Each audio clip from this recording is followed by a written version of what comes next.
అలాగే ఈ విషయంలో ప్రజలకు కూడా చెప్తా ఉన్నారు, యువతకు కూడా చెప్తున్నారు, ప్రత్యేకించి రాయలసీమ యువతకు కూడా చెప్తున్నాను, మహిళలకు కూడా చెప్తున్నాను, మీరు దయచేసి భయపడకండి. ఈరోజు జవహర్ బాబు గారి భార్య భయపడతా ఉన్నారు. మీరు మాట్లాడితే కూర్చొని వాళ్ళ నాయకుడు కూడా మీరు కూర్చొని ముందు ఇవి కరెక్ట్ చేయండి, ఇలాంటివి కరెక్ట్ చేయండి, మీ పార్టీ వర్గాలను మీరు నియంత్రించుకోండి. 11 సీట్లు వచ్చినా ఇంకా మీరు దాడులు చేస్తూ ఉంటే మటుకు ఉపేక్షించే ప్రభుత్వం కాదు ఇది. అలాగే ముఖ్యంగా రాయలసీమ యువతకు చెప్తున్నాను, ఇలాంటి తప్పులు జరిగినప్పుడు ఆధిపత్య అహంకారంతో దాడులు చేస్తున్నప్పుడు నిజంగా మీరు ఎదుర్కోండి, మేము అండగా ఉన్నాం మీకు. నాయకులకు కూడా భయపడకుండా మీరు ఎదుర్కోండి, నిలువరించండి, వీళ్ళని భయపడకండి. మీరు ఇలా భయపడే ఈ రోజున ఒక ఎస్సీ అధికారి జవహర్ బాబు గారి మీద దాడి చేసి కులం పేరుతో దూషించారు.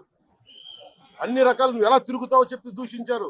నువ్వు వెళ్ళి రిటైర్ అని నేను చంపేస్తావని చెప్పి బెదిరిస్తా ఉన్నారు. ఇవన్నీ సాక్కూడదంటే కేవలం ఇది పోలీసు ప్రభుత్వాలే కాదు, దీనికి ప్రజలు కూడా దీనికి స్పందించాలి. ఓట్లేసి మన పని అయిపోయిందంటే కాదు, ఇలాంటి వాటికి మీరు బయటకు వచ్చి మాట్లాడాలి.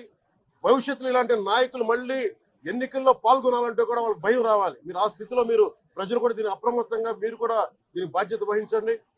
ప్రభుత్వం మీకు అండగా ఉంటుంది.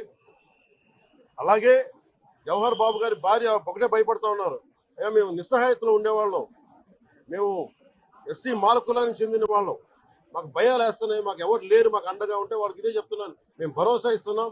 పక్కనే కలెక్టర్ గారు ఉన్నారు, ఎస్పీ గారు ఉన్నారు, ఎమ్మెల్యే గారు ఉన్నారు, మిగతా జిల్లాకు సంబంధించిన నాయకులందరూ ఎమ్మెల్యేస్ ఉన్నారు, నాయకులు ఉన్నారు. మేము అందరి తరఫున మాటిస్తున్నాం, మీకు ఏ మాత్రం ప్రాణ భద్రతకి ఏమన్నా ముప్పు కలిగినా మేమందరం మీకు అండగా ఉంటాం, కఠినమైన శిక్షలు తీసుకుంటాం, మీకు భరోసా ఇవ్వడం జరిగింది వాళ్ళు. అలాగే డాక్టర్స్ని అడిగాను, వాళ్ళు చాలా లోపల కొట్టేశారు మొత్తం. ఆయన బాగలేదు, ఆరోగ్యం బాగలేదు. అన్నిటికంటే కూడా ఒక ఎంపీడీఓ అంటే ఒక మండలానికి ఉన్నతాధికారి, ఆయన ఆయన ఆ మండలానికి ఆయన ఒక కలెక్టర్ స్థాయి వ్యక్తి. అలాంటి వ్యక్తిని కూర్చొని దుర్భాషలాడుతూ బూతులు తిడుతూ కులం పేరు మీద దూషిస్తూ ఇది కూర్చోబెట్టి ఇది ఒక పరిపాటి అయిపోయింది. ఇది ఇక్కడతో ఆగాలి. ముఖ్యంగా రాయలసీమ ఎక్కడైతే ఉందో మీకు ఇలాంటి ఆధిపత్యపు ధోరణి ఉందో దీన్ని అందరూ సమిష్టిగా ఎదురు తిరగాలని మనస్ఫూర్తిగా నేను ఆకాంక్షిస్తున్నాను. మీరు కూడా పాల్పంచుకోమని కోరుకున్నా. అలాగే చాలా స్పష్టమైన ఆదేశాలు ఇచ్చాం పోలీసు ఉన్నతాధికారులకు కానీ కలెక్టర్ గారికి కానీ ఎమ్మెల్యే గారికి మొత్తం అందరం కూడా సమిష్టిగా ఒకటే నిర్ణయం తీసుకుని ఇలాంటి భవిష్యత్తులో రాకుండా పునరావృతం కాకుండా ఉండాలని మనస్ఫూర్తిగా మేమందరం నిలబడి ఉన్న ఈ మాట మీద. అందుకని తెలియజేసుకుంటూ ఇప్పుడు గాలివీడు మండలంకి వెళ్ళి ఎలా జరిగింది వీటి మీద నేను అక్కడ మాట్లాడుతాను. అది కూడా కలెక్టర్ నా దృష్టికి తీసుకొచ్చారు. ఇందాక దారిలో నాగేంద్ర అనే ఒక రైతు దాదాపు 3 ఆయన కుటుంబ సభ్యులు బిడ్డలతో సహా భార్యను కూడా ఒక్క నిమిషం సంబంధం ఇది నా దృష్టికి దిగని చెప్పారు నాకు. ఇది 2 అంశాలుగా మేము చర్చిస్తున్నాం. దాని ఇన్వెస్టిగేషన్ జరుగుతూ ఉంది.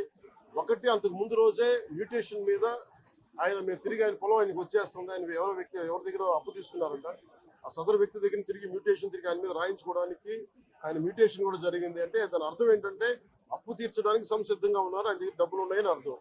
ఈ పరిస్థితి ఆయన చీనీ తోటలోనే ఉరి తీసుకున్నారని చెప్పారు. చీనీ తోట కూడా కాపుకి వచ్చింది. అలాగే కొర్రల పంట వేశారు, ఆ కొర్రల పంట కూడా మొన్న హార్వెస్ట్ అయింది, దాన్ని కూడా దిగుబడి వచ్చింది, దాన్ని కూడా అమ్మేశారు. మరి ఇలాంటి పరిస్థితులు ఎందుకు జరిగింది అనేది మన కలెక్టర్ ఇందాక చెప్తా ఉన్నాను, శ్రీధర్ గారు చెప్తా ఉన్నాను. ఇది చాలా బాధాకరం అనిపించింది. వారికి మనస్ఫూర్తిగా నేను నా గుండె లోపల నుంచి నేను సానుభూతిని తెలియజేస్తున్నాను, ప్రగాఢ సానుభూతి. అది ఏ పరిస్థితుల్లో జరిగిందని సంపూర్ణమైన నివేదిక వచ్చాక దీని మీద సరైన యాక్షన్ తీసుకుంటాం. ఒకవేళ నిజంగా అప్పులు బాధ భరించలేక చనిపోయారా, అలాగే లేదంటే ఎవరైనా బలవంతంగా ఇబ్బంది పెట్టి చచ్చిపోయేలా చేశారు, ఈ కోణంలో కూడా మనకి ఇన్వెస్టిగేషన్ జరుగుతూ ఉంది. దీని మీద వచ్చాక దీని మీద దానికి స్పందిస్తాం.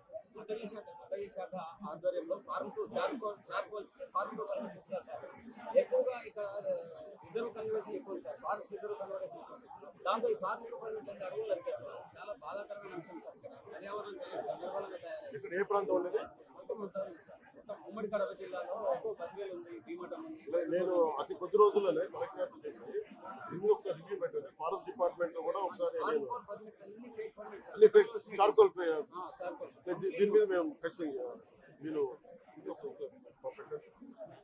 అంటే పర్సనల్ రివ్యూ ఇక్కడికి వచ్చి మేము రివ్యూ చేస్తాం.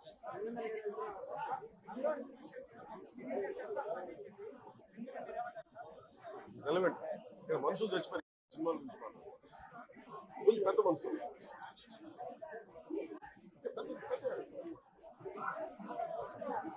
మీరు డిబేట్ మన మనసులో చెప్తున్నారు. Debate go beyond cinema. ఈయన చెప్తుంది ఏముంది, కోల్ అరాచకం వాటి మీద మాట్లాడు, పెద్ద మాట్లాడు.